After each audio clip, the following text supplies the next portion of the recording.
Mr. Chairman, for holding this markup. This is perhaps the most significant markup since I've been ranking member of the committee. I want to second every word you just uttered. I think your statement was hit it right on the head, and I thank you for that statement. In the year 2002, in the wake of a horrific terrorist attack, the way our country looked at the world was quickly changing. But no one could have predicted the way the next years would unfold. A disastrous intervention in the Middle East that toppled the regime and paved the way for a group of extremists even worse than al-Qaeda, the rapid growth in the Asia-Pacific that has drawn the focus of the administration, the true extent of the threats of climate change coming into clear focus, the development of new technologies that connect people around the world in ways we've never known, for better or worse. In the last 14 years, the challenges and opportunities of the 21st century have come into definition. Our policies here and around the world have done their best to keep pace. But 14 years ago was also the last time a State Department authorization bill made it to the President's desk. It's been 14 years since Congress made a top-to-bottom assessment of the way we carry out our diplomacy.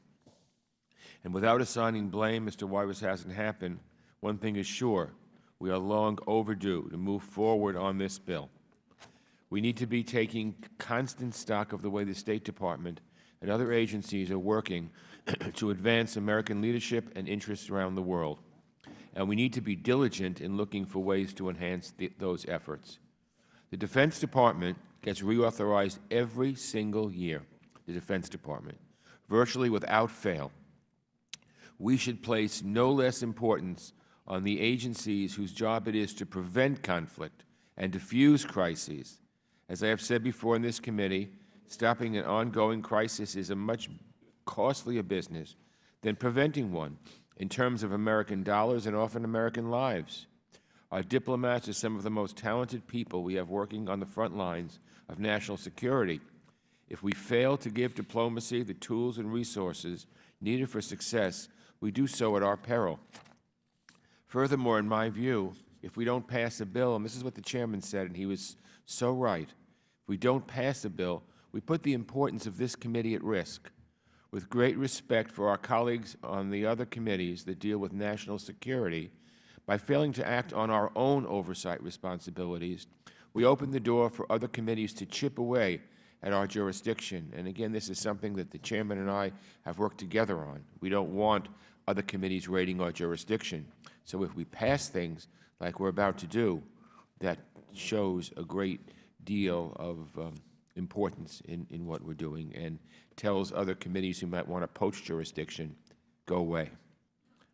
So I'm glad to support the measure we're considering today. I'm grateful to members and staff on both sides of the aisle for all their hard work. There are a few things in particular I'd like to emphasize as we start this markup. The first is to remind ourselves that at its core, diplomacy is about people. 2 days ago, the Foreign Service marked its 92nd anniversary. For nearly a century, some of our most dedicated, courageous Americans have chosen this path of public service. From consular officers to political counselors to career ambassadors, countless men and women have made their mark in every corner of the globe as our country's face to the world, and that's a remarkable record. And if that century has taught us one thing, it's that if we want to get our foreign policy right, we need to have the right people making that policy a reality. We need to have them in the right places at the right times, and we need to make sure they can do their jobs with confidence in their security. Diplomacy can be a dangerous business, as we've seen too many times. Our diplomats understand that, but they also know that you cannot conduct diplomacy from inside a bunker. If we're serious about making progress on issues such as climate change, human rights, violent extremism, and public health, our diplomats need to do much more than just meet with government officials. To deal with the complex issues that weave a modern foreign policy, we need to practice diplomacy from the bottom up, engaging with people and communities in a way that we wouldn't have considered a generation ago. That's why this bill focuses on the security of our embassies and proper training of our personnel. This bill allows the State Department to hire local protection for our embassies on the basis of best value rather than lowest cost. In my view, if we're hiring people who we're sure will keep our diplomats safe, there's a great deal of value in that, even if the dollars and cents cost is a little more. I want to thank Representative Frankel for her work on this provision. The bill also authorizes funding to improve the security of so-called soft targets, not typical diplomatic facilities, but things like schools and school buses for the children of diplomats abroad. So with this bill, we're doing more to focus on the people who make up our State Department. And while we're focused on people, we also want the State Department to reflect who we are as a country. Our Foreign Service should look the way America looks, people from a wide range of backgrounds and perspectives. America's diversity is one of our greatest strengths, and as our face of the world, our diplomatic corps should reflect that strength. Diversity is also more than practicing what we preach. Bringing together a diverse workforce means bringing together more ideas and different points of view when our leaders face tough decisions. The challenges we face are too complex for us to lean on old ways of thinking or close our eyes to new approaches. So we've included in this bill a number of provisions to encourage the Department to recruit, train, and retain a diverse workforce. We've seen a lot of reporting that the State Department has been slow to change in these areas, and hopefully these measures will speed the Department in the right direction. And lastly, I want to thank Chairman Royce for including my Western Hemisphere Drug Policy Commission legislation in this bill. We're facing an unprecedented heroin epidemic, so we need to make sure our drug policy is focused on saving lives. On the domestic side, we need to do much more on prevention and treatment.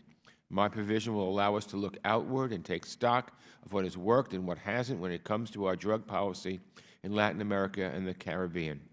So I'm grateful this measure is moving forward. And I'm grateful for all the creative and forward-looking ideas that have gone into this bill. I look forward to continuing to work on it. I'm very proud of this committee, members on both sides of the aisle, in acting on this long overdue legislation. I'm very proud of the bipartisanship that we've shown in this committee. I'm very proud of Chairman Royce's leadership, and I want to thank all the members on both sides of the aisle for their cooperation. I thank you, Mr. Chairman, and I yield back. I thank you, Mr. Engel. We have Mr. Chris Smith from New Jersey. Thank you very much, Mr.